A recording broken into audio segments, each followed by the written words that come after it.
মাওলানা মামুনুল হক সাহেব সবচেয়ে আমরা পছন্দ করি। এই লোকটা যদি আসতো, আসিফ যদি আসতো, আপনাদের বিপ্লবী নেতা ফুয়াদ, তাকে বলছিলাম ঢাকা ইলেকশনে দাঁড়াও ভাই, পাস করে ফেলবা। আসে নাই, আগামীবার আসবে। এবার আর ওই রাজনীতি হবে না। আমাদের ওই ম্যানিফেস্ট না কইরা আগামী 5 বছর কিভাবে থাকবো ওই ধান্দাই তো করছি নাকি। তা 54 বছর আগাইতে পারি নাই ভাই। এখন বিএনপি দিয়ে 100% আগাইতে চান কেন? 20% আগাক, 25% আগাক। মামুনুল হক সাহেব সুযোগ দেন আমাদেরকে। আপনারা আগামীবার আসবেন, আমরা ওখানে থাকবো, আপনার আবার 25% বাড়াবেন, 30%। তাহলে 3 পার্লামেন্টে 100% হয়ে যাবে। যে নেতারা এখানে আছেন এই জুলাই বিপ্লবের, সকলে বর্ষা বিপ্লবের, ওনাদের নাম বলতে 10 মিনিট লাগবে।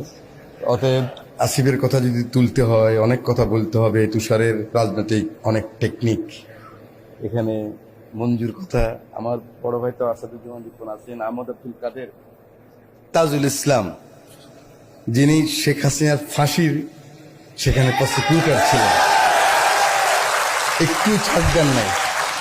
তা আমি তার কথা বলবো, কাকে বাদ দিয়ে কি বলবো? আবার এই বাংলাদেশেই একটা নমিনেশনের জন্য উনি পান নাই, দল ছেড়ে দিলেন, ওই দলের নেতাকে আবার কুলাঙ্গার বলছেন। ওনারা জুলাই বিপ্লবের, এটাও মনে রাখতে হবে।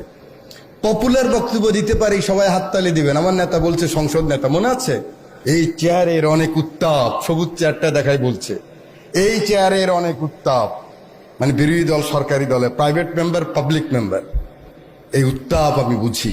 এটাই তো জুলাই বিপ্লবের সবচেয়ে বড় আকাঙ্ক্ষা। এই যে বোঝা, ফ্যাসিস্ট হওয়া যাবে না, বোঝা ক্ষমতা আঁকড়ায় থাকা যাবে না, বোঝা ওই যে শহীদের বাবা এখন নাকি বস্তিতে থাকে।